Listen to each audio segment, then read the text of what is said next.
Hi, good evening, everyone. Thank you for joining in today. And thank you, Sonal, for agreeing to present in our workshop. And I'll take a few minutes for an introduction and then I'll hand over it to Sonal. So this is the 16th edition of our workshop, the AI Parshala under that technical mentoring workshop. Almost the past 1.5 years, we have been running this almost on a monthly basis. And many of you might have been participants earlier, and we have covered various areas specifically focusing on data science and artificial intelligence. Like we have covered robotics, computer vision, and auto AI ML and NLP and so on. These are the related subjects in this area. And today we are glad to present a very unique subject area, but in our experience, which takes nearly 70 to 80% of the effort of any data science or artificial intelligence related projects or services which you deliver, we are glad to have Sonal, who is one of the most experienced person we can find among us today. And to give a very brief background of Sonal, Sonal comes with extensive experience in this specific area where she will elaborate further on what she has been doing. But she had been the founder of Noob Technologies, which is a leading provider of the AI master management product. She'll also be talking more about that.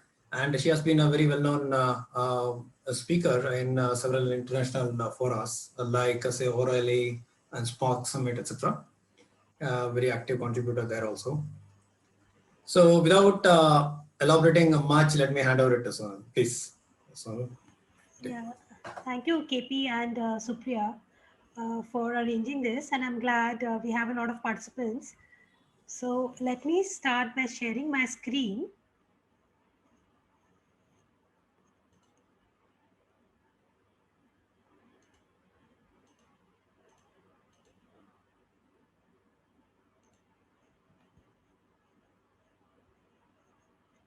So thank you all for joining me today. I'm very excited to be talking to you about subject which is very close to my heart, which is applying AI to data mastering at scale. And in this workshop, we will be talking about each of these terms, data mastering, scale, and how we can apply AI. This workshop is more at a conceptual level, and I will be explaining to you key techniques which can be applied. And I will also be running you through some product details on how we are approaching it. So, as KP has already given the introduction, I am the founder of Nube Technologies, and we have been working in the area of master data management since quite some time. We have uniquely applied artificial intelligence, machine learning based techniques on distributed systems for master data management.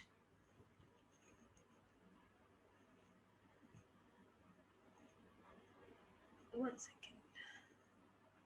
So, in terms of what I will be talking today, I will be covering the background for an MDM system. What is an MDM? How is it useful? I will cover, issues that typically people face in a traditional rule-based MDM, which is the norm currently. And then I will identify what are the problem areas where AI can actually be leveraged to overcome some of the business and technical challenges in a master data management system. I will do a product run through, and I will also talk about some other things that can be done in the future.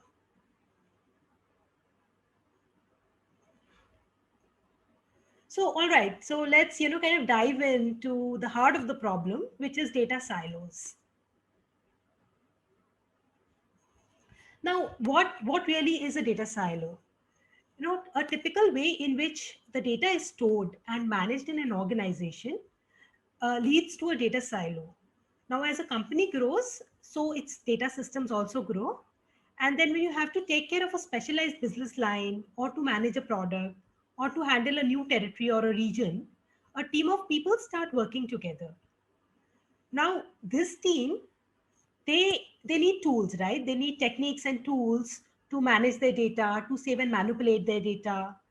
They may prefer a homegrown CRM or a spreadsheet over the corporate Salesforce. So different departments can have different enterprise systems, and for their specific product line, they may possibly build a few custom applications. Their supply chain systems may be a bit varied based on how they're how they're procuring, based on what region they are compared to the entire enterprise. Now, in a few cases, they may still be using the corporate tools, but they will also have a lot of flexibility in terms of what they want to use specifically uh, for being able to do their specific business function. And so it's a mix and match. It is a lot of corporate things that come from unified across the enterprise. So there is a strategy where you say everybody's using Salesforce, but typically what happens is that smaller pockets and specialized units will continue to have their specialized applications. Now this is all perfectly okay. I mean, we talk about data silo, and typically when you look at every every third blog, it is saying that data silos are bad. But one contrarian view to that is that data silos by themselves are not bad. They are perfectly okay. I mean, we need data silos to get the job done. If we have to comply with local regulations, with countrywide, systems, we have to cater to our audience. I mean, we have to run the business, and for that, a team may be more comfortable. The team size may warrant that they use a specialized tool. They store data in a specific format in a specific way. So having data under your own control for a specialized team, for a team which is dedicated to driving the business, is essential. I mean, they need to run fast, otherwise they will not be able to perform. So they need to be able to represent entities the way they want, whatever makes most sense for them and their business, and deliver results. There may be sometimes there may be internal IT, there can be contracted engineers, there could be a mix and match, and most likely it is a combination of both, and which help them to manage and run these systems. So, and then on top of that, so within these, besides this all internal systems, there are also a lot of external systems, reference systems, which a company may be referring to in terms of enriching their data, in terms of news feeds, and that also is data which is part of a company data ecosystem. Then there can be mergers and acquisitions, and there can be multiple companies being acquired, and therefore there can be more mix to the data cocktail.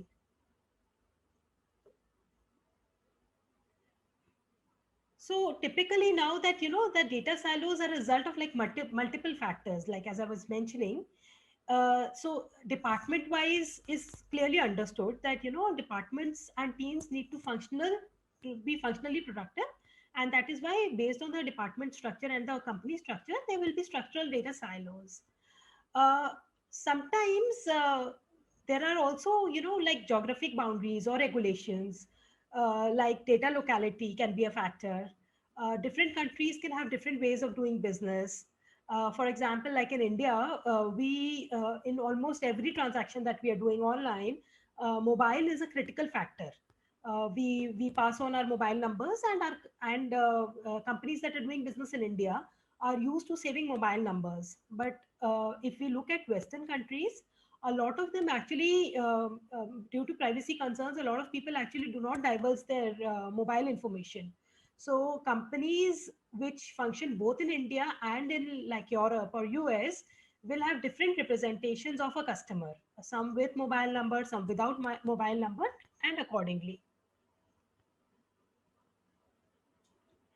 Now, on top of that, so there can also be like regional, if you look at it, regionally, there can be, differences in terms of like location specific data holding or data silos. And then there can be language specific, as I was trying to say.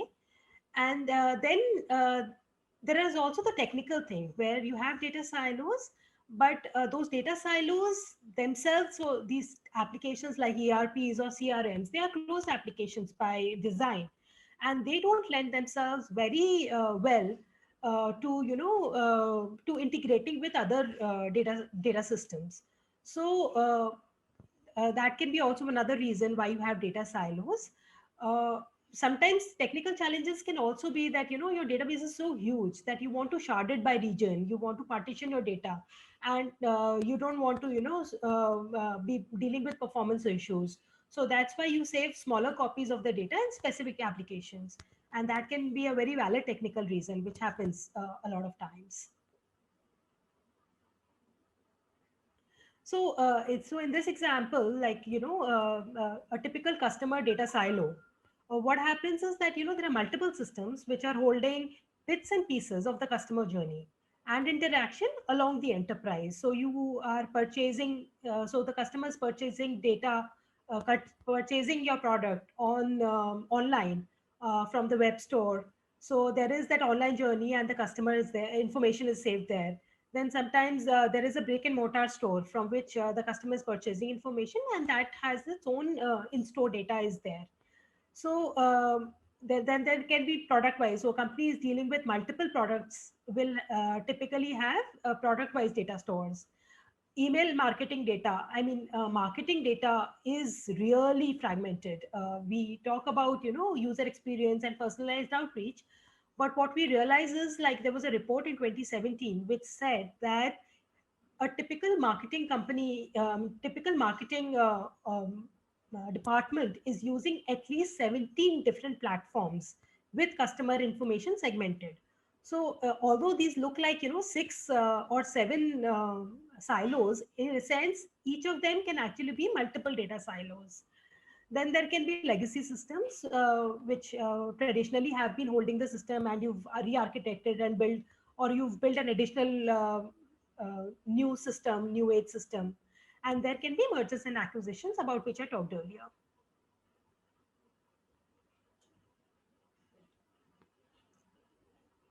Now, typical procurement systems, what happens is that you have a vendor which is undergoes a registration process that happens in an ERP, and then there will be multiple stakeholders and systems as the procurement cycle progresses. Now, the vendor is registered in the ERP, and then the specifications are submitted and approved in another system. So that is the requirement specifications of the spec system. Then the inspection of the vendor premises happens, like if it's a physical product, and there is a specific team which does that, submits its report, and that is a separate system. Contracting and legal, once you reach that stage, has its own systems, its own compliances, and they have their own systems. When actual delivery happens, again, there is this whole mark off on what happened, was delivered, how it was delivered, who delivered what, and that leads to another data silo.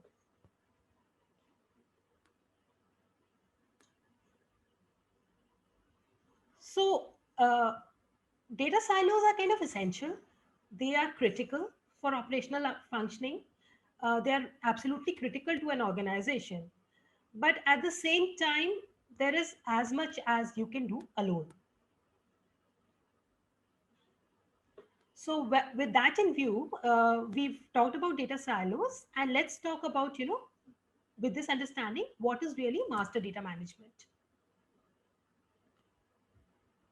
So this is something that I often say, that the whole is greater than the sum of its parts, and that is true for an organization, that is true for a team, that is true for family.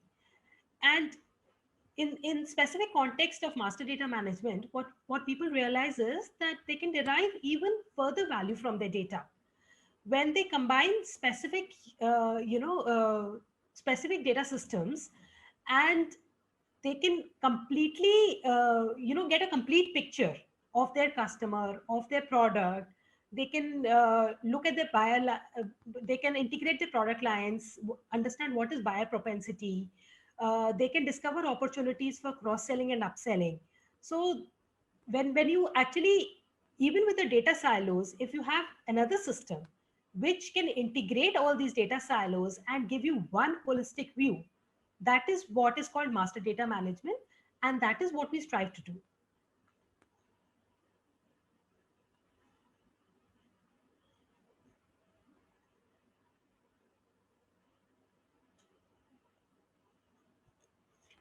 So typically, like the integrating the data silos to understand the customer, the product, the vendor, the partners, basically all entities that an organization is dealing with, that is what an MDM system is typically used for.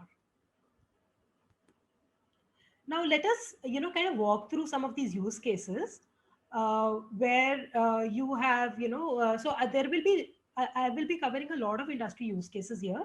And what we'll see is that MDM use case is actually not limited to a single industry. So in this case, there's this healthcare provider, which is mastering data for patients. And typically what happens in healthcare providers is that, they will acquire a lot of different healthcare providers, and each healthcare provider will come with its own EMR, electronic medical record system. And so that patient data actually gets fragmented across multiple systems. And there are different physician credentialing systems as well.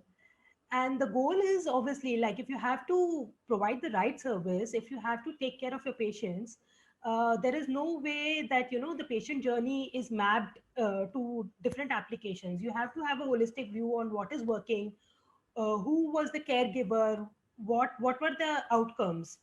And then you need to also be able to look at that information holistically and feed that into research and analytics for insurance groups, for location, to see what is working as for you as a healthcare provider, what kind of outcomes are happening, how best you can control things, what cases are working better.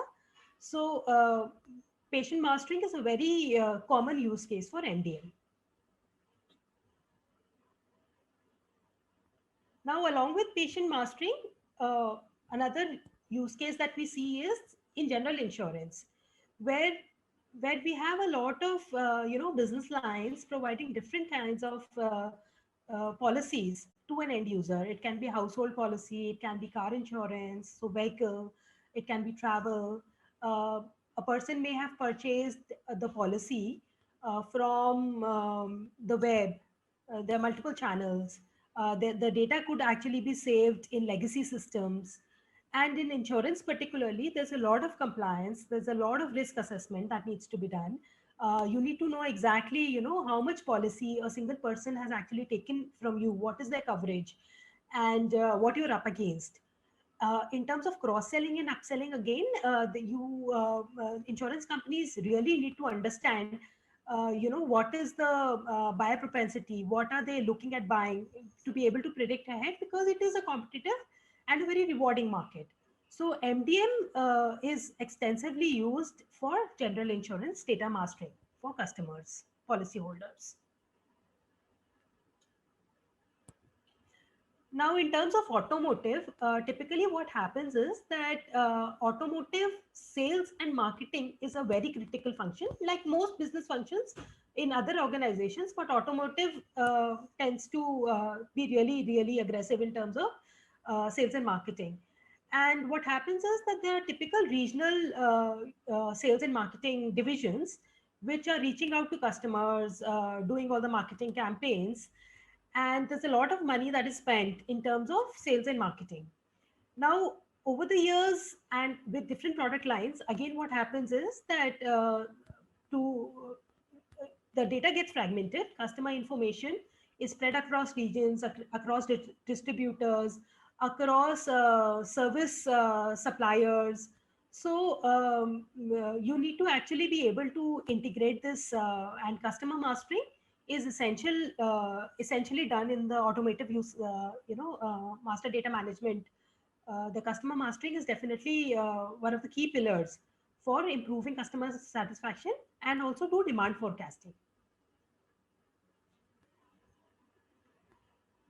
Now, in terms of oil and gas, this is interesting because typically this is a use case which people kind of don't associate that well with MDM. We talk a lot about customer domains, we talk a lot about product domains, to a lesser extent vendor domains, but as I was mentioning, that is also critical. But what happens is that oil and gas companies have a lot of data. They have a lot of internal data about wells, which is not really very standardized. Then they have a lot of, inconsistent naming conventions across different systems for the same well. They procure a lot of research reports. They get a lot of information uh, for um, for understanding the health of their wells, because every single well is honestly like worth its worth its weight in kind of gold, right? Oil, rather. So a lot of the investment decisions the oil and gas companies need to make, for that they need clean data. They need to be understanding, they need to be able to merge their own internal data silos with a lot of external data, and only then they can understand, what is the health of their well, how well are they extracting from the well, and appropriately make investment decisions.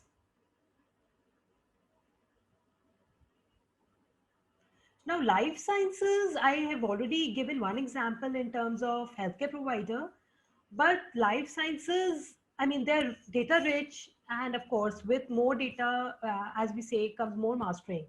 Uh, what happens is that, there's a lot of competition in terms of innovative medicines, and you have to understand each entity you're dealing with very, very well. You really have to understand the relationships between payers, between providers and patients, and bring them all together in one single view. Health life sciences companies are also they also have, like I was mentioning about general insurance, they also have a lot of compliance and regulations to take care of, and there is a lot of publicly available information in terms of competitors, in terms of treatments that they need to be looking at. So just pure data silos doesn't help. They need to actually be doing a lot of payer, provider and patient mastering to enhance patient outcomes, and notify the care providers with reliable and consistent data. So reliable, clean and consistent data is like kind of the underlying reason for master data management. Now, financial services again, typically financial services, again, a lot of data, a lot of internal and external data. They will have different divisions providing, health, providing banking, providing 401, pension and other systems. And in some cases, there are regulations that you cannot, across different divisions, you cannot actually integrate the customer data. In some of the cases, you actually can. So, as and financial companies also, financial services companies also do a lot of, they also undergo a lot of mergers and acquisitions. And because of that, they have a lot of data which is, across siloed as per their different commercial services back to different brands and to different people. So there is a large and diverse organization doing a lot of things. Targeting marketing is essential for them. They have to be able to understand credit risk better, which is one of the key pillars for for the organizational health. They have to do the outreach to the customer in the right way, in a personalized way, and delight them with the right offers. So financial services, again, a lot of customer data mastering and a lot of reference data mastering uh, is happens for financial services. So, like, as per the use cases, like as I was trying to say, that there are a lot of reasons, and across different industries. It's not a single industry; it is across industries, across organizations, mid to large organizations, which need to look at a master data management system to increase their revenues, to reduce their costs, reduce their risks, and to stay compliant. So we are not saying that we need to break these data silos. We understand that there is a tremendous value in integrating these data silos. The data silos can remain. I mean, they have to remain. The organization has to continue working through those data silos. But at the same time, so you can let the respective teams kind of manage them, own them, keep working the way they are, not really get in their way of doing the business.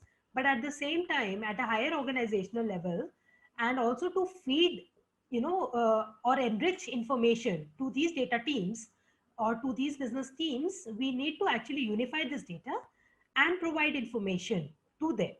So when we are just like kind of trying to look at the overall picture, and so we have a focused view in the department, and then we have a global view across the organization, and that is really important to address some of the challenges that I mentioned to you.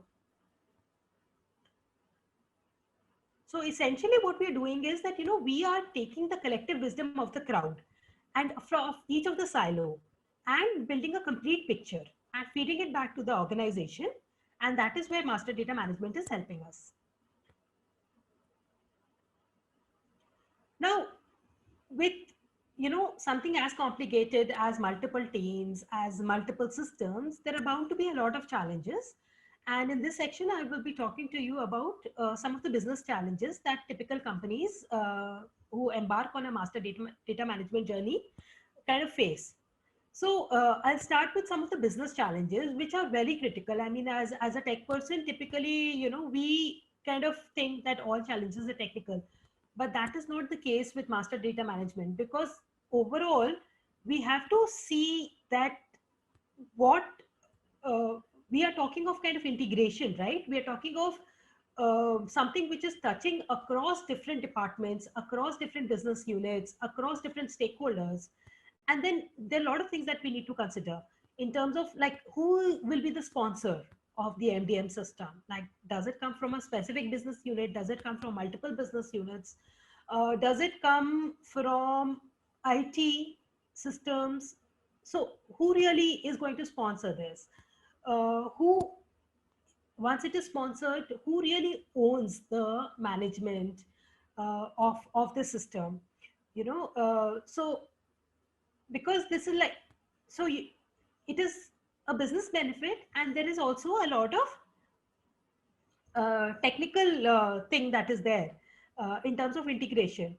So which department will be actually responsible for building it?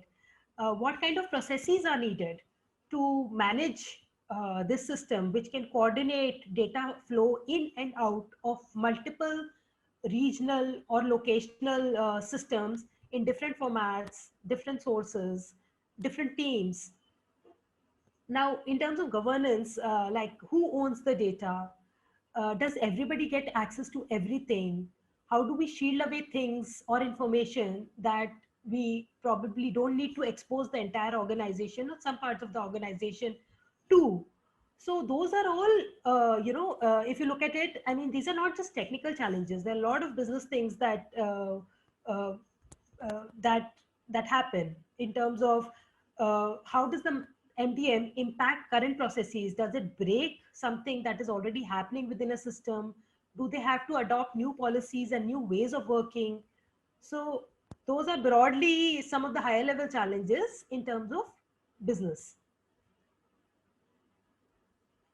Now, when we talk about business, what we unfortunately these days are also seeing is a lot of unprecedented, a lot of unneeded sudden surprises sprung out of COVID, where we actually had not expected that so much data would start getting collected and so much digitization would happen. It is at a it is at an unexpected level that we have started digitizing, and a lot of us have actually achieved in companies the kind of digitization that we had never expected to happen in the last 6 months has happened, and COVID has really pushed us into it. But what that also means is that there is a lot more data that needs to be mastered. There's a lot more need to be for a business to be agile, and for a business to be agile, the need is also to be able to access their data quickly, holistically, and that's where MDM kind of plays a role. In terms of people costs are going to go up, so they continue to go up, and always want to have leaner, meaner, efficient systems. In terms of cloud, in terms of AI, the tech landscape has really changed. There is wider there's a lot wider cloud-based adoption, partly due to COVID, partly due to cloud and newer technologies coming into cloud. So the technical landscape also has kind of changed. Now, the favorite technical challenges, where we'll cover kind of, so if we essentially set out to build an MDM system, what are the things that we need to take care of? So I am going to run you through some really hard numbers here. I mean, these are numbers that we have gathered in terms of working with companies over the years, in terms of, these are stories right from the trenches. And um, this is not just one single slide. There will be a lot more slides coming after this, where I will be talking about, existing MDM systems, data silos to some extent being broken, and yet a lot of issues in terms of, so this is a shipping company that we're working with, and they were mentioning that they have an MDM system and they've done a lot of mergers and acquisitions. And even after an MDM system, to integrate a new system into their existing MDM and to remove that data silo or to integrate that data silo takes them more than 7 months to add a new system to an existing MDM system. Now, this here is a beverage company, and what they were trying to do is they have an MDM system, and despite having an MDM system, because the whole process of integrating data, getting it into the right format itself is challenging, they have an MDM system, and they also have some, other 20 procurement systems. And just to register a single vendor into the system takes them roughly 3 weeks. Because they have to check it firstly in their MDM, then they also have to check it in the other procurement systems which they have not yet mastered. So it takes them 3 weeks to onboard a new vendor. Now, this in terms of operational efficiency, this gets really bad, right? As we look. Now, this is like a retail company which has roughly 15 million customer profiles spread across different systems, different multiple CRM systems, a single ERP system, and a few other application databases. And then they have roughly 200K records incrementally, which get updated or added daily. And just to run that incremental load, they run it as an incremental load on their 15 million records, mastering and comparing against them, and it takes them 14 hours to do this data mastering. Uh, so this is a life sciences company, a major innovator, uh, who was mastering their customer profiles, and it took them 2.5 years to roll out 6 to 7 million customer data mastering and integrating them across different systems. Now, 2.5 years is really a long time in an enterprise setting. And if you have to take quick decisions, this is definitely something that can hurt you. Very sad statistics here in terms of, 80% of MDM projects fail to go beyond POCs and trials. And there are varied reasons, but a lot of them are also technical here. And I will be covering some of them. Again, industry stats, not something to be really proud of, but what we see is that with current systems, implementation costs of an MDM are typically 4 to 5 times of a license cost. So there's a lot of configuring that one does. There's a lot of hand holding that is done. There's a lot of installation and data specific massaging and cleansing that one needs to do to integrate data silos. And that's where the implementation costs are so widely huge compared to the license costs. So, I mean, I've explained that, MDM is MDM is critical. MDM is essential for organizational function, and yet we are saying that 80% of companies fail to deliver on their MDM promise. There are exorbitant costs in terms of MDM implementation. Even after MDM implementation, you're not able to integrate every single data silo. So, what is going wrong here?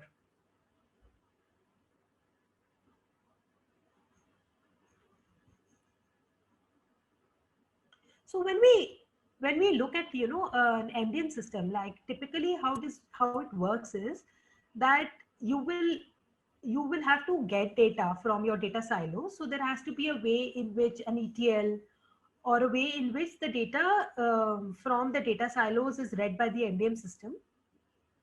You talk to, so the MDM will kind of talk to the data silos, each separate database or application, and get the data together in a place over which it will integrate it. Uh, then it will, so there will be, a customer record or product record or vendor record, which is coming from different multiple systems. And the MDM system will say that, these 5 records from these systems actually refer to the same entity, to the same customer, to the same individual. And that is where the matching process happens, where you say that customer A from system 1 is the same as customer A dash in system 2. And you actually, the MDM system helps to piece together an entity with a combination of attributes like first name, last name, email, phone number, country, or other specific details.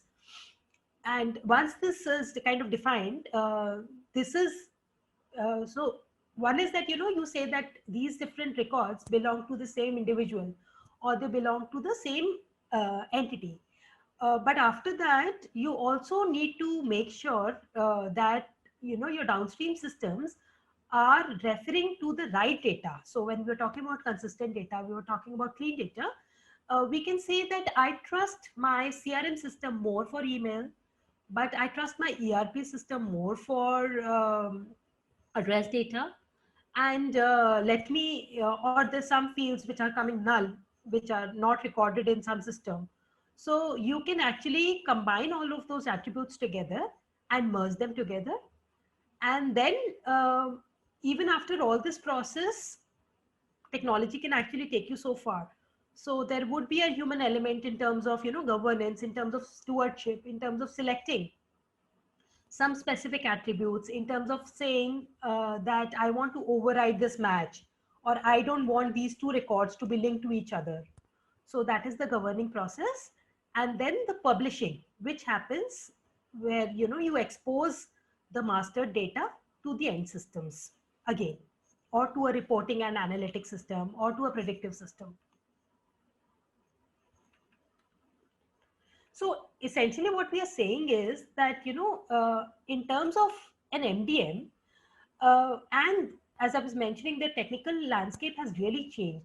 So getting data from silos and publishing data, which ETL, which were a key concern maybe a few years back, is no longer the biggest cause of concern for companies anymore. I mean, you have very specialized jobs which can do change data capture, which can stream data at whatever latency you want, near real time, to a cloud, to an S3 bucket, to an Azure system.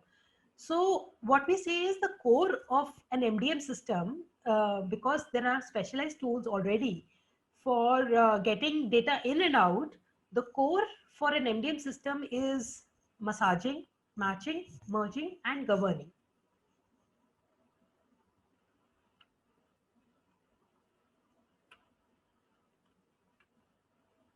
So I am walking you through an example here where, there are 3 records which have come into an MDM system. And these records, very simple. We've not even gone to, typical 10 to 15 attributes which a customer record will have, or even more. You see that, the same person is actually being referenced in different ways. So the salutation is here in the third record. Then the first name is missing, Marcus is missing. There is a typo between the first and the second record in terms of Marcus. When we look at address, there's a / in one of the records. The third record is missing the house number. It only has a partial house number. Plan is spelt as plain. The telephones are kind of written in completely different fashions. The second record has no country code, just starts straight away with state code. The third record has a different convention of international phones, so it is 001. In the city, we have leading spaces. And a lot of records have, leading trailing spaces, commas, unnecessary junk. Because a lot of times these records are also, entered manually. Then Wisconsin is spelled wrongly here. So if you look at this, just 3 records, and the amount of differences across these records without a unique key, I mean, how am I to say that these 3 markers actually are the same individual? Because if it were, a state code or a country code, India, like I could join on that, right? I could easily do a join, equi-join, and get these all together. But here there's not a single field over which I can join these records. Now what happens with this is that, because there is no unique key, I mean, MDM systems technically get very, very challenging. So we have, we have like 10,000 records here, and there's no unique key, right? As I was mentioning, there's nothing that you can join it directly against. So essentially what we are saying is that we have to compare every record against every single other record. Now data matching, because of this, integrating these data silos, besides their source issues, besides their format issues, besides their latency issues, besides, aligning their schemas, despite all that, how do you make these many comparisons? I mean, computationally, it gets so prohibitive, it gets so expensive. Comparing everything with everything, when you move from 10,000 to a million records, you actually go from a scale of 1 to 100. So every 10-fold increase in the number of records is a 100-fold increase in the 100 times increase in the number of comparisons. And that is what makes an MDM system a really complex piece of technology. Now, traditionally, how we have been building MDM and how we have been, not just MDM, traditionally how we have been building all our software is a very conditional way of working, where we say that if this condition, then let's do this, else we do this. And most computer programs or bigger programs are actually, a combination of multiple conditions and branches and algorithms. So typically in a rule-based system, what you would say is that,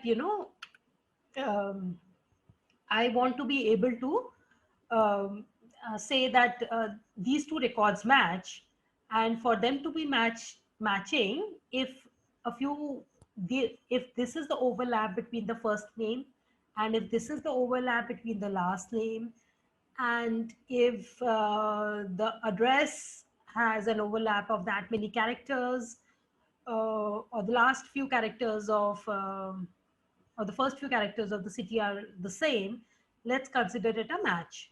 So broadly, that is how a typical rule-based system would work.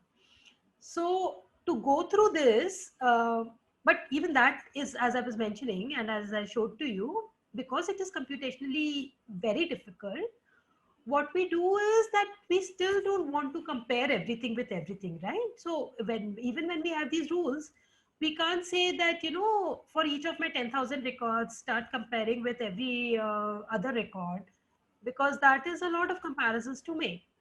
So what we do is in current systems, what we say is that let's understand our data a bit more. Like, let's profile our data. Let's say that, which are the fields I should be looking at in terms of matching, in terms of field health, which fields actually have a lot of nulls, maybe I can ignore them, which fields seem to be having valid information. So there will be a lot of data quality report that you would run and profile your data.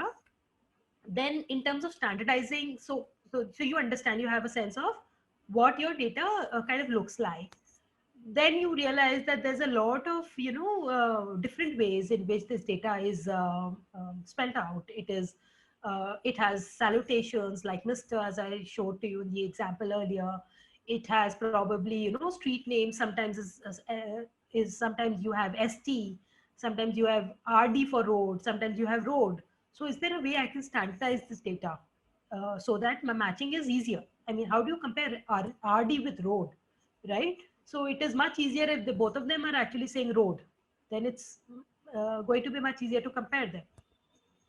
So let's standardize that.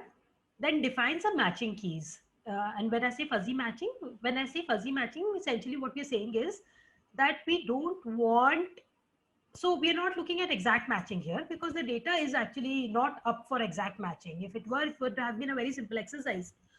But what we have here is that there is this entire, some fields which can probably be considered a combination of those fields, like zip code maybe, or country code if we have, or some characters from some fields, like first few characters from city, if there are typos there, which in combination we can define. And we say that only records which share this combination, you compare against them, because we don't want to get into the nitty-gritties of comparing everything with everything. That will simply not work. And once we've defined that, we kind of say that this is the matching process. This rule for first name, for last name, etc. And you define that combination of rules as a rule set, 1, 2, 3 in their order. And then you also do so you run your rules, you see how well it is performing, because performance is critical here. And it is the single biggest thing that is hurting us besides accuracy. So there's a lot of database tuning that one does. So what we say is that MDM actually has a scale problem, that there are so many comparisons you have to make. It's not easy to make those comparisons. Even with small record size of 10,000 records, it is 10,000 into 10,000 kind of comparisons. So it becomes like kind of, unscalable pretty soon. And we see that, companies that have kind of initiated an MDM journey are still struggling around, mastering every single data silo across every single data point. And they even rollout of MDM takes a couple of years for them to master their one or two major domains. So MDM you can master for your products, for your employees, for a lot of stakeholders. But typically, I mean, you start with, typical crucial data sets, data silos, selected data silos, and you master them. And because a rule-based system can only go as far, you actually start dropping off. You pretty much, master the key ones, and the maintenance cost and the integration costs become so high in terms of time, in terms of effort, that you kind of leave it at that, right? You start to live with that. So the data silos remain to some extent. You solve for that with a rule-based system, but to some extent you still are grappling with it.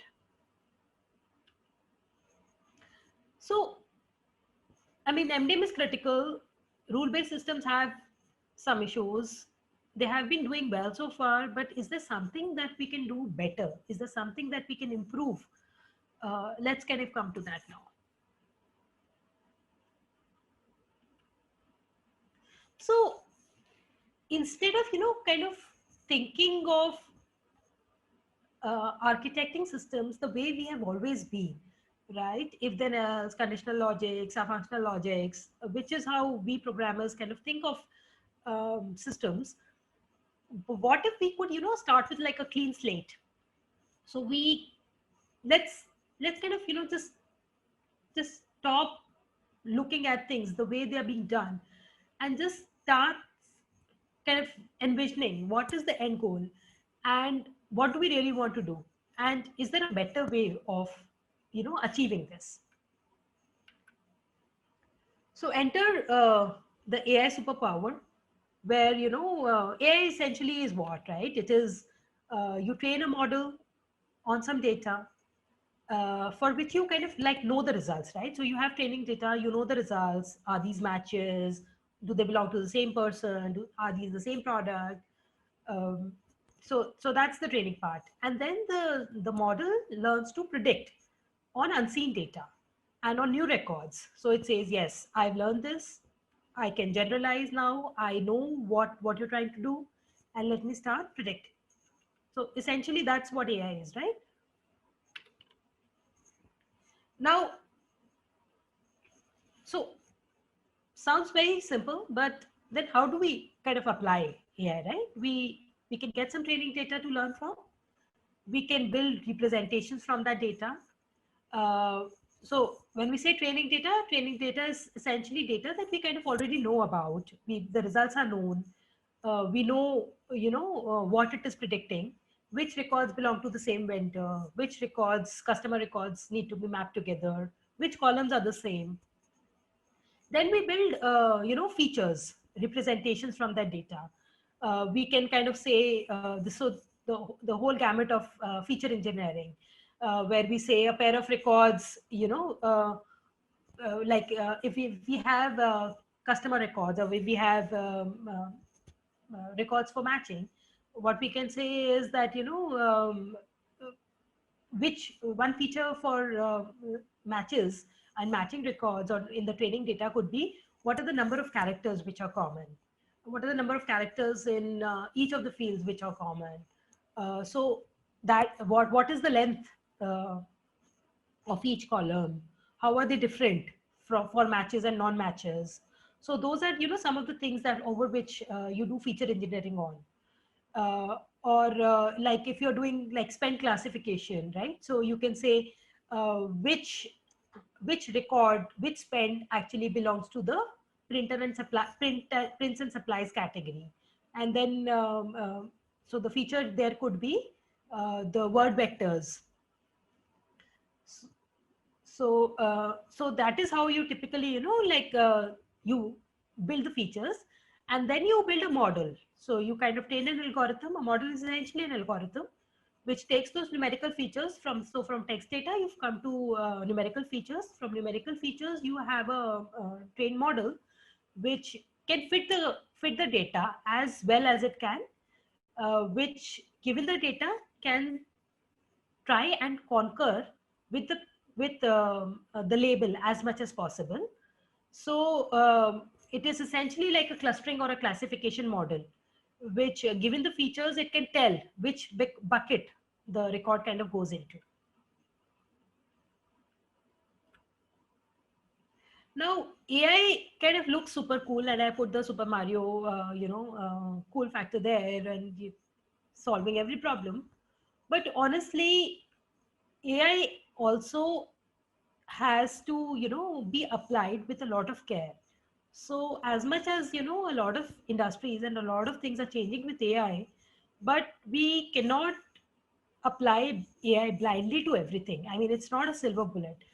We have to make sure that the problem that we're solving is like really an AI problem. So MDM typically, like, one thing that we also do is organizational or people hierarchies, where we say that, this vendor that we are working with is a subsidiary of another vendor. So Oracle India, Oracle US.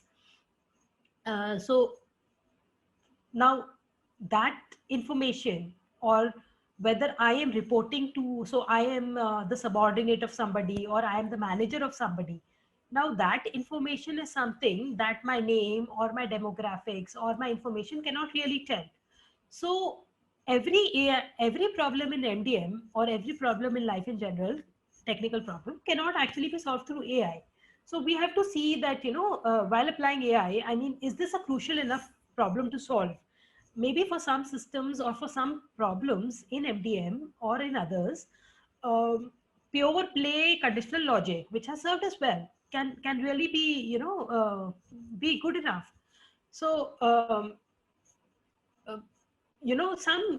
some organizational information you can actually not featureize, you cannot vectorize it, and there is context. So probably we need to, when we are applying AI, we need to be sure that can it justify our effort and our cost. There will be training costs, there would be the effort in building the model and in maintaining that. The data has to be able, the pattern in the data should be there to be able to tell us something which we can learn, which we are trying to predict. Then training data is always a concern, right? Because I mean, if you have to train a model, if you have to teach something to somebody, you have to have enough examples. So do we have enough training data? And then even if we have training data, let's say, I mean, legacy or something, do we have the interest and the expertise to maintain this?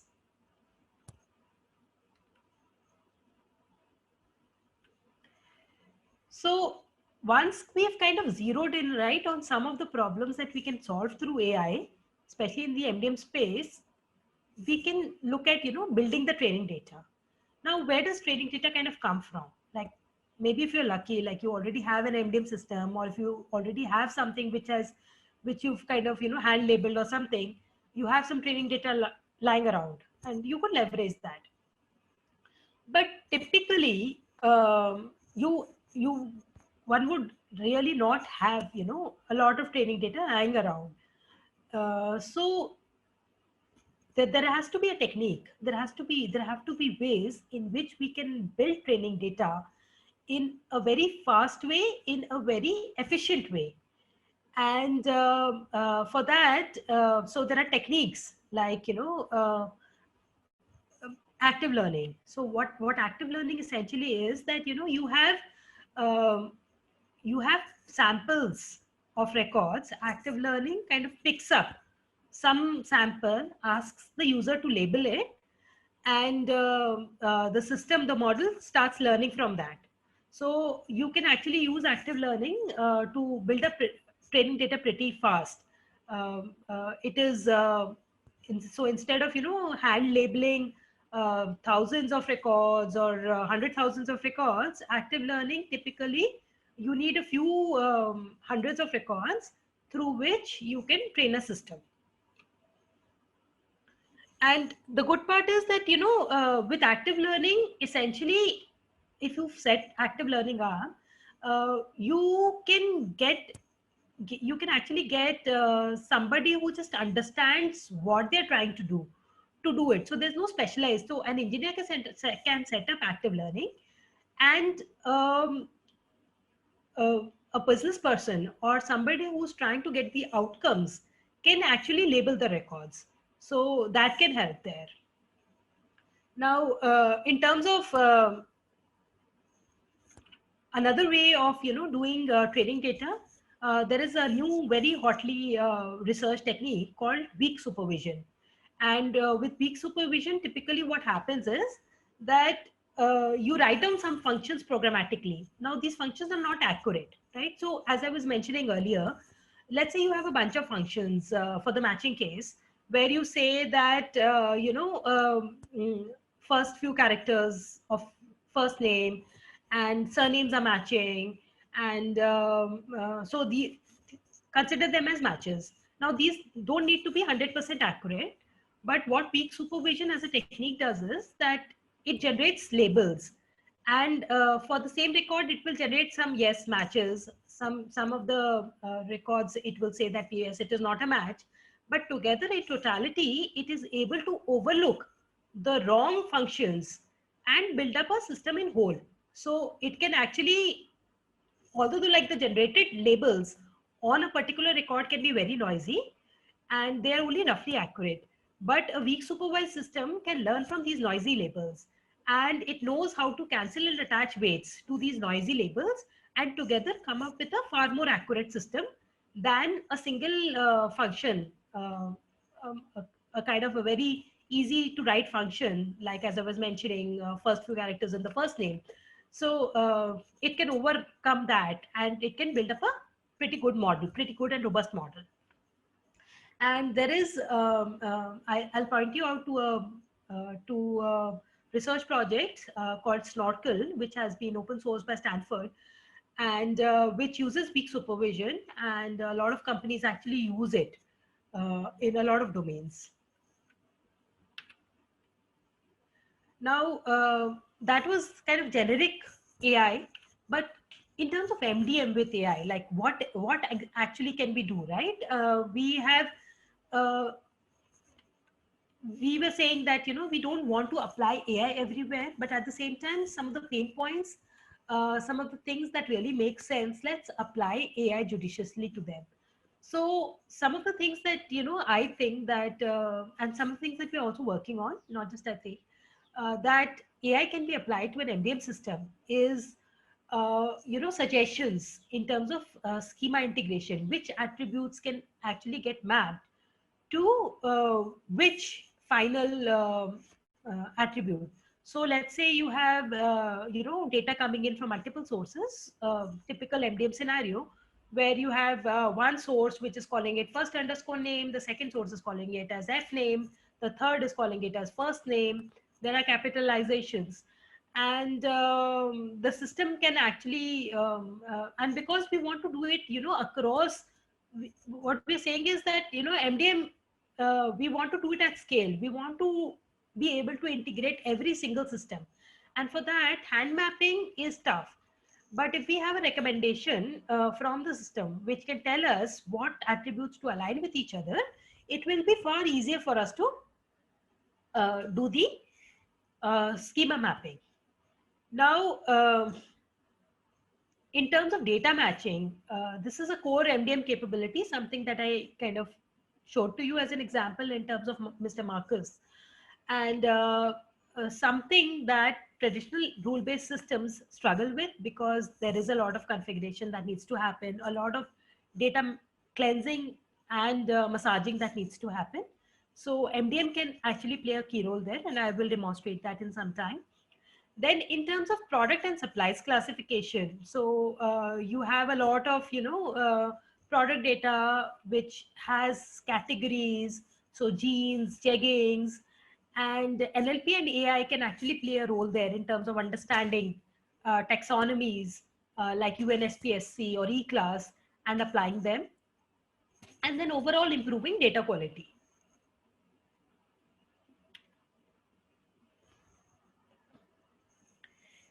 Now, so a lot of my presentation today, I talked about, this data matching problem where you are trying to get multiple records from different systems and to say whether they represent the same entity. And it is a problem which is critical to MDM. And this is something that we can solve very elegantly through AI. So we can use active learning, and you can answer a few yes no questions. You can build training data and bootstrap the matching rules. So instead of hand coding all the rules and algorithms and thresholds to say if this matches by point if this matches 80%, if this is at least this much similar, then this first look at this, then look at this, and if it is at least this much similar, then they are a probable match, assign them this score. So instead of doing that, what we can say is that, let's not do it like that. Let's start with a clean slate, and let's just answer a few yes no questions, build the training data, and through an automated machine learning way, the feature weights and the importance of columns, whether it is more important for the user to be looking at address field rather than phone number, which is a lot more junk.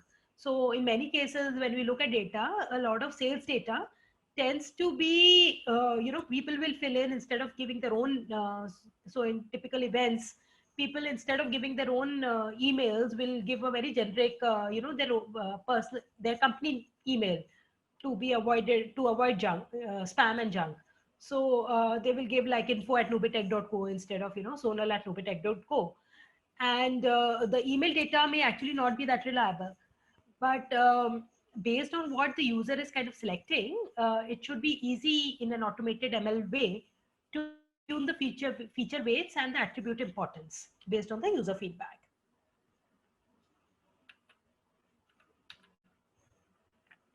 So this is what I was mentioning in terms of, just answer a few label a few pairs, and the system can actually understand what you're trying to label, what you're trying to match, and what you're trying to consolidate together. So now here, what is happening is that instead of just understanding how to match, it is learning a couple of things here. One is, it is understanding what are the importance of each of these fields, like what is the probability, and that an AI model can actually do pretty well, right? What is the probability that the names are the same and the person is, these records are matched? What are the probability that the date of births are kind of same and it is considered a match? And in together it can build out an entire model. So we can learn that, and then it can uh, and the bigger problem that we were mentioning, which is, don't match everything with everything. So what can happen is that it can learn the clustering here. It can understand that let's cluster records which share the same state code, let's say, and it can actually uh, the state codes. So it can cluster those records together. It can look at maybe roads, and say that streets, and say that people living in the same street tend to be marked, labeled as matches more by the user.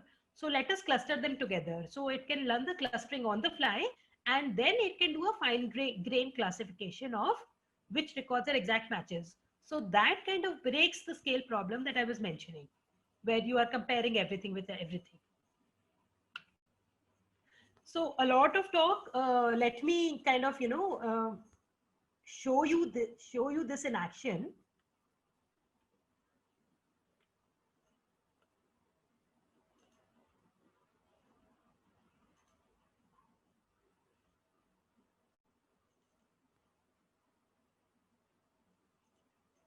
So let's just log into the system.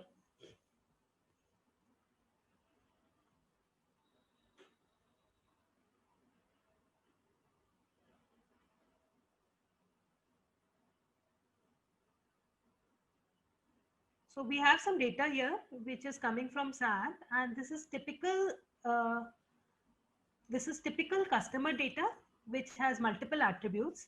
So we have, the ID, identification, which is identifier, which is coming from the ERP.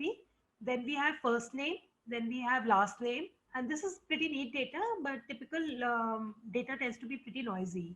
We have street number, we have street. So address is split into multiple fields: address 1, address 2. We have area code, we have state code, we have date of birth, we have an SSN ID.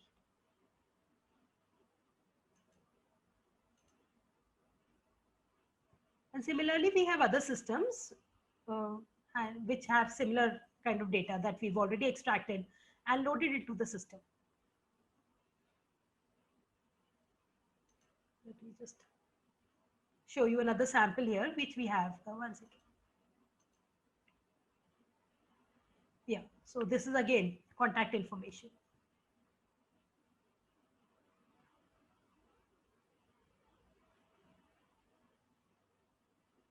So we've built here some, master data models here where we are looking at, SAP ERP duplicates.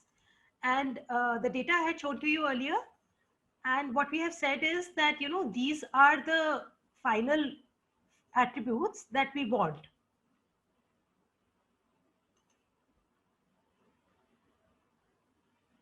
And these attributes are coming from these specific input sources, first name from SAP ERP. So we've asked the system here to, actually, we want to do a matching. We want to find the duplicates here, and we want to integrate or beat them out. So we ask the system to show us some pairs, and we will label them. So you actually, so we say yes, no.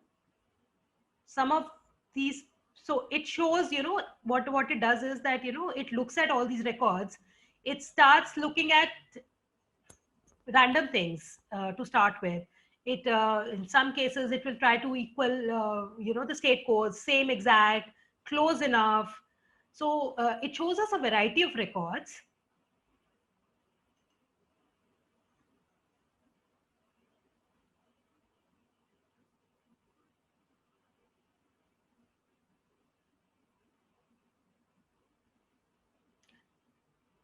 And typically what happens is that when it starts, it doesn't have a sense of what we are trying to match and how we are trying to match.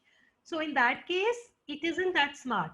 So it will start very broadly, and then it will narrow down and get smarter. It will start picking out better edge cases. What, in terms of computational efficiencies, what we do is that we run on a Spark cluster so that we can scale effectively. And every time we ask it to, show us some training pairs, it actually submits a Spark job, which is a batch job, and it goes through samples of records in the source systems, and it tries to pick out records which it thinks are similar and which it thinks are similar based on user feedback. So it is learning the clustering and the classification on the go here.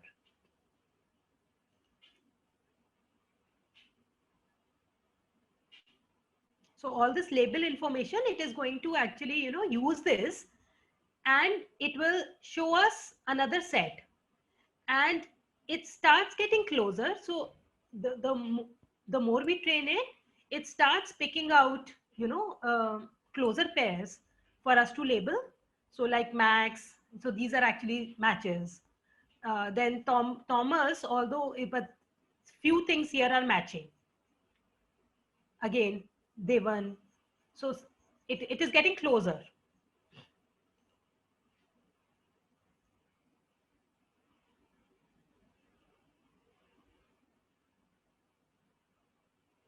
And it once. And what happens is that in terms of, so in terms of closeness, it also is, so when you wanted to generalize, you wanted to learn specifics, so we throw judiciously, we throw wild matches, we throw narrow matches, we throw things that we are sure we are definitely not going to match, and get them to confirm through the end user. So it's a combination cocktail of multiple kinds of records that we try to show to the user, and any business user can actually try and run this, and then the user can, based on this, one second, I'll just go back a bit. So the user has actually labeled a few records here, and typically you label around 100 150 records, and then you can run a match. When you say you want to run a match, what happens is that a match job, so a model is created, a clustering and multiple models with clustering, classification information, attribute information, data profiles, heuristics are created, and the user feedback is part of that model, so it knows what you're trying to match. And when you say I want to run a match, it actually productizes that model and applies it to the entire data set. So till here we were actually playing with the sample with the algorithms had selected through active learning, and now we are actually going to see the results here. So again, it's a Spark job because we want it to be able to run for millions of records, which is the norm in typical organizations.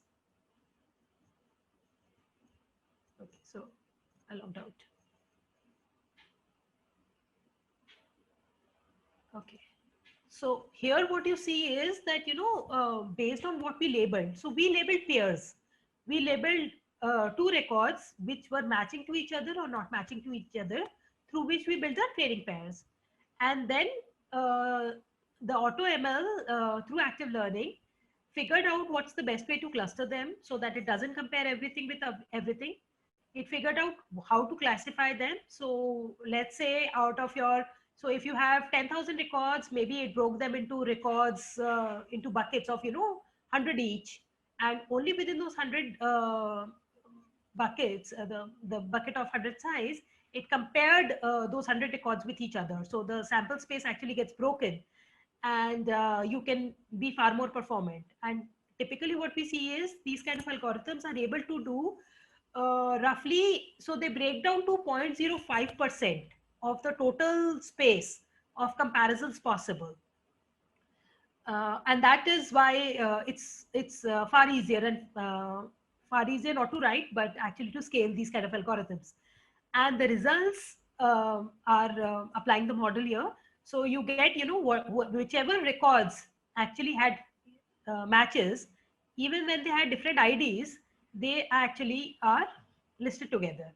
Now a human can actually, so as I was mentioning, right, a human may have more context, they may have more information about the system, or they may still want to override what the algorithm is suggesting, because eventually fuzzy will remain fuzzy.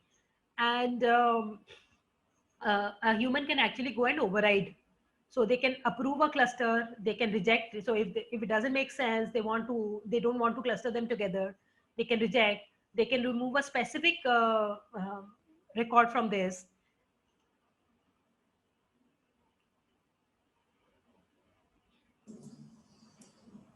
Sonal, sorry for the interruption. There are a few, I think, related questions. If you want, please let us Sure. know when you want to pick it up. A small intro. Sure.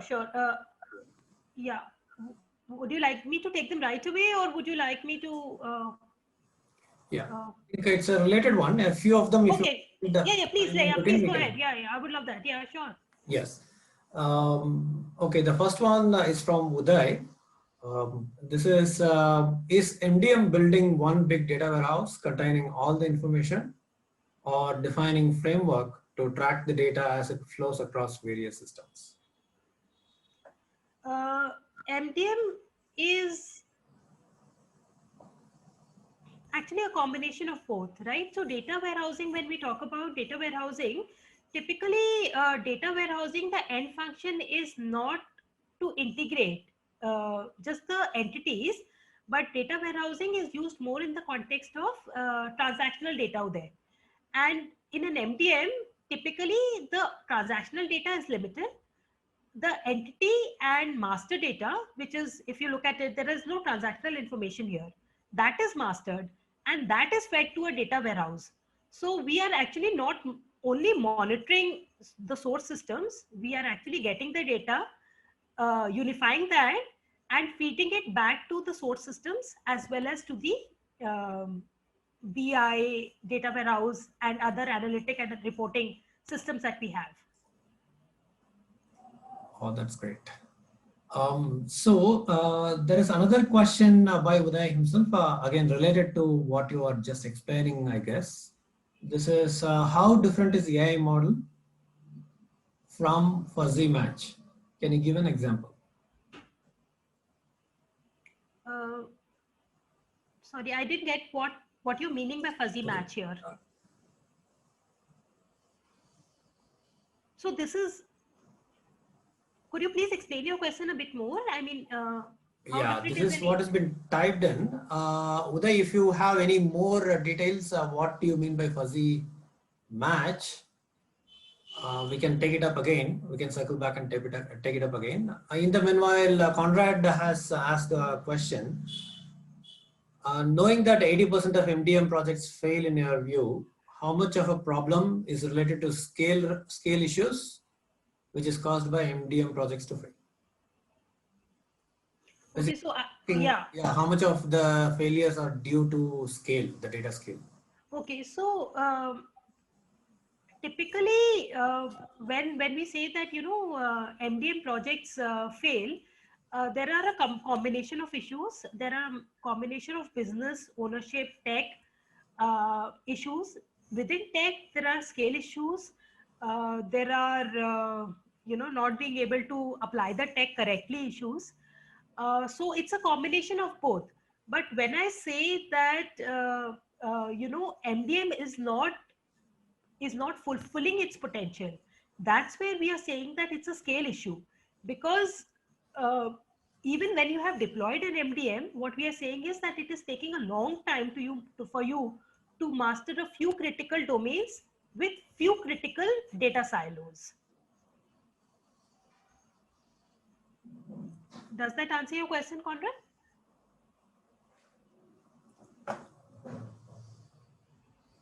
Conrad, you are still online? Just you can just raise your hands. Yeah, Sonal, he says that's understood. So I guess he's okay with Yeah, it. thanks, understood. Yeah. Great. Okay, great. So last question before you move on. Where is this? Okay. In terms of using NLP to automate identification and using AI pattern matching for some of the data transformation can be automated. Do we know how much of this technology is being implemented as part of MDM products like Informatica and Oracle? Basically, the question is how much of a NLP related automated matching is or pattern matching is used in MDM products like Informatica and Oracle? Okay, so last I checked, both of them did not really have much to say about AI based or MD or the um, mm, AI based techniques in terms of MDM. Informatica, I think, has come up with something on the catalog side, but I'm not 100% sure. In terms of NLP and in terms of AI, as a company that builds MDM products, this is something that we have productized. Sure, Sonal. Please go ahead. We will circle back and then towards the end of the session, we can pose the remaining questions. Sure. So thanks, guys. And so here I just wanted to show that there are records that will probably not match with each other, and there are records where you see that there is a wrong match. You probably want to remove that, and so that kind of governance you can actually do manually. And when I was mentioning that so there is a level to which and to an extent to which AI can be applied. And what we say is that human augmented AI is the best approach in terms of MDM, because the system has given you something, it is good, but there will still be few cases over which the business owner and the person who understands the context more can actually go and override it.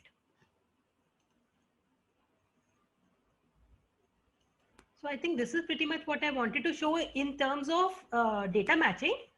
I have another, yeah, 1 second. So I also talked about schema mapping. And this is something that I wanted to show to you guys, which is very cool, something that we've done recently, and something that is part of MDM, but it's also, I think, even standalone will be good. So we here have this open contact data got from data.gov, where we, sorry, 1 second. So where we kind of have this, person information, department, first name, last name.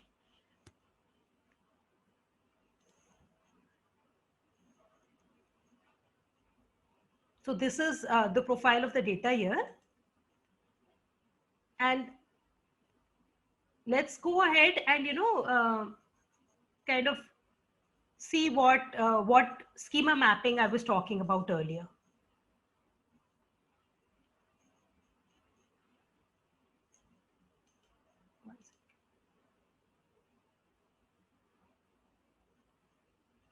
Okay, so here, so I selected the open data contact list here, and I will fill in, what attributes I want my target schema to have.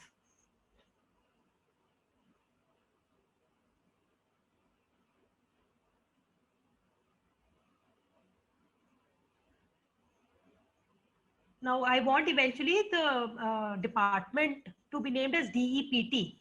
And if you notice that, in the source system, it is DEPARTMENT, the full name. But the moment I added this, the system is able to, recommend. So if there is a light bulb here, it is able to recommend to me that this column has a potential mapping. Let's just see how.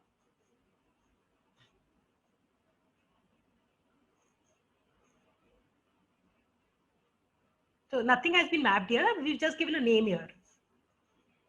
And here, here it is recommending the department. So you can map the column department to in the output to DEPT by name, because the names are very close to each other. So in a similar vein,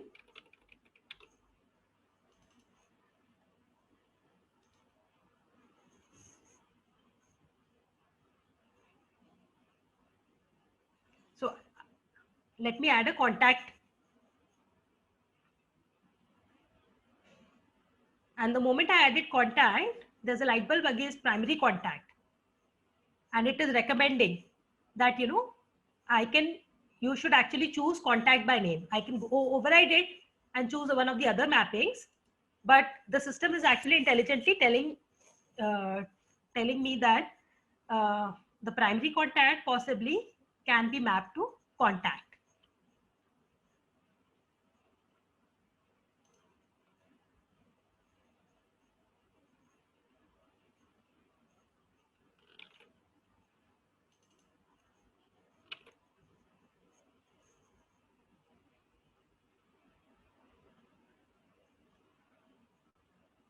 Similarly with phone, right? You have phone number, but we want in our final schema, we have phone. And this is a very common problem that happens when you integrate multiple silos, right? So you immediately get, a suggestion to do phone by name. And what we can say is that, mapping by name can carry you as far, right? Because so here, these are simple examples. Department was matching DEPT, contact was kind of matching, very close to primary contact. Phone number was kind of similar to phone. But a lot of scenarios, what we see and what happens in real world is that they may be really spelt, the column names may be completely off. They may be just completely off. And we still, if there is a way in which we can still integrate that together, I mean, that would be great, right? It will save a lot of time for us, because we are talking about integrating all these data silos, and we can't actually do that if we have to continue to do that by hand. So let me show you my last example.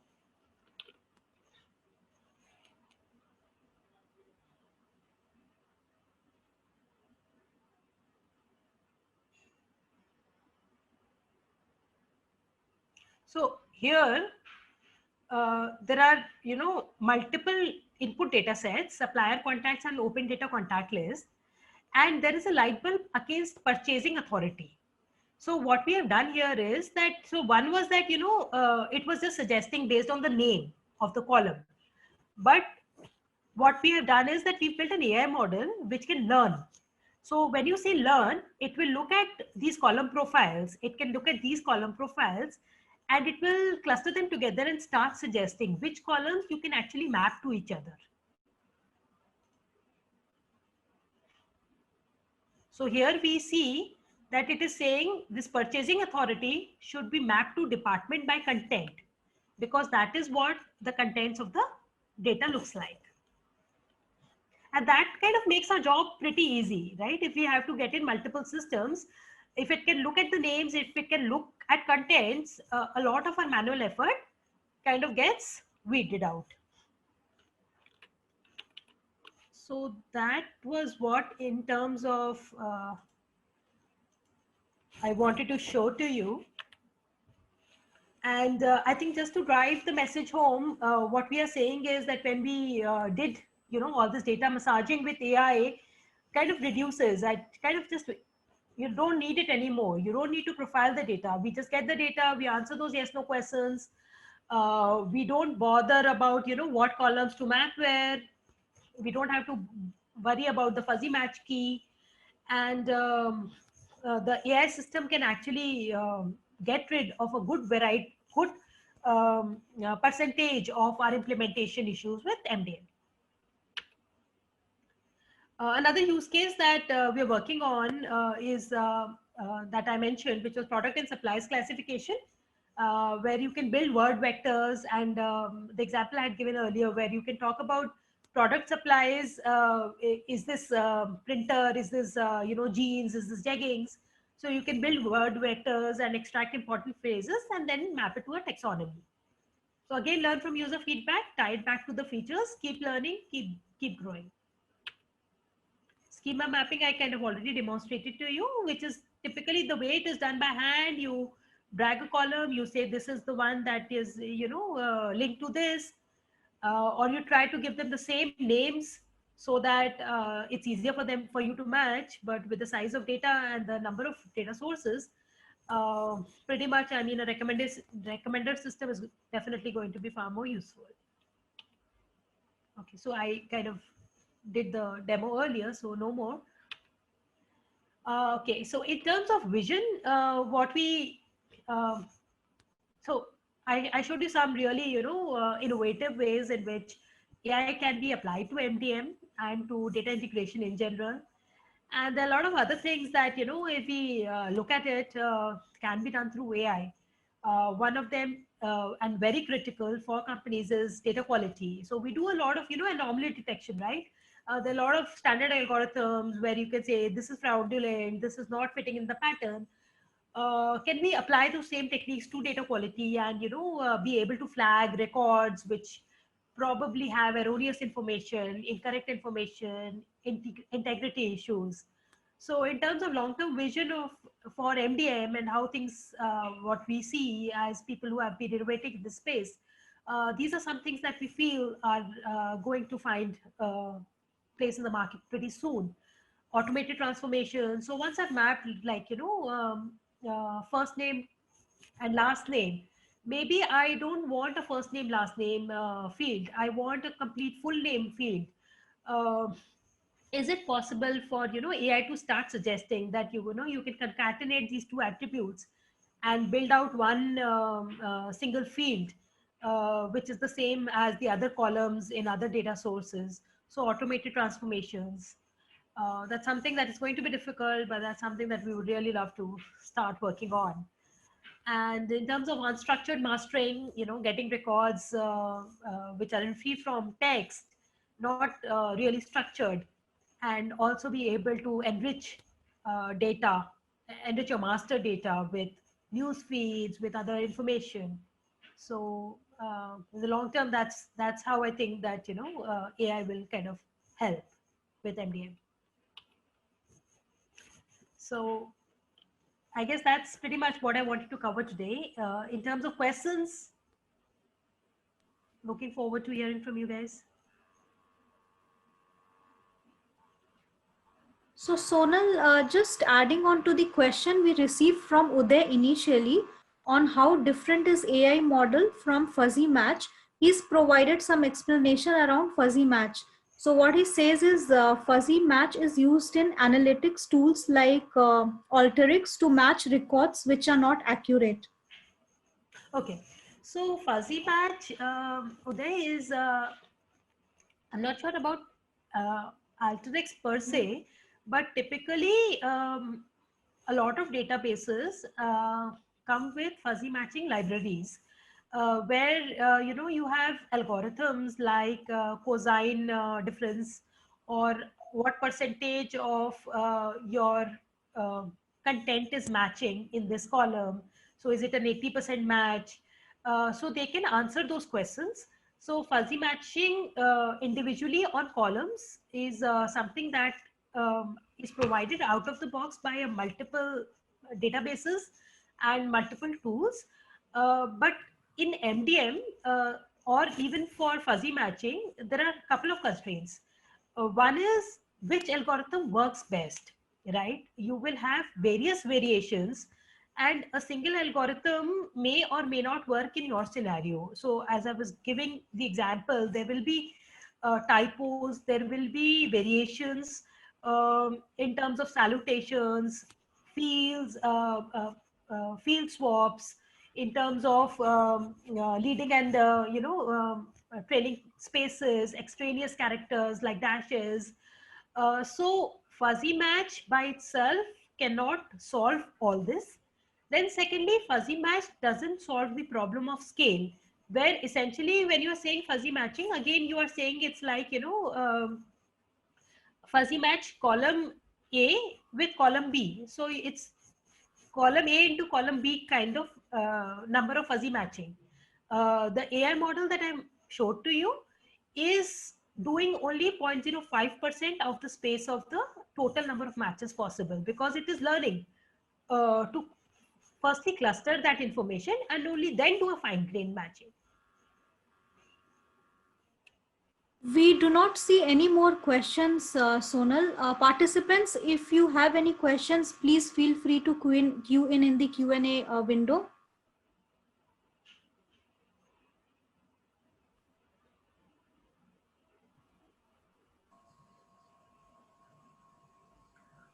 Okay, I think we have got all the questions. Of course, if you have any further questions, you can actually email to us. We will actually forward it to Sonal. She will respond back to you. And I think we are coming to the conclusion now. Thank you very much, Sonal, for a great session. Of course, instead of discussing AI all the time, we are looking into the real applications of getting the data right before you can even start applying AI on top of it. We understand the fact that not only in terms of the man hours we spend, the effort involved is more than 70% in actually cleaning the data. That's right. This kind of problems in any AI project, at least my experience shows that. On top of this, AI can be used for, in fact, unifying and getting a single version of the truth. Not only unifying the data internally within the organization, as well as unifying the data external versus the internal data. And by the numbers, what you have mentioned, if it is zeroing it down to 0.5%, rather than manually mapping all the 100% of the data, combined with the data scales, it makes a huge difference, I'm sure. And again, thank you all the participants for coming together, and hopefully we will have another session in a month or two, and then probably invite Sonal again for another session by the earliest. Thanks a lot, Sonal. Yeah, thanks guys. I hope everybody enjoyed this, and feel free to reach out to me personally or through KP and Supriya, and happy to get a lot of people talking about some of these fundamental challenges in adoption of AI and how AI itself can be used in adoption of AI. So glad to be talking to you guys, and thank you so much, KP and Supriya, again. Thank you, Sonal. Thank you, everybody. Thank you, Sonal. Thank you, participants. Bye-bye. Bye. Bye. Thanks.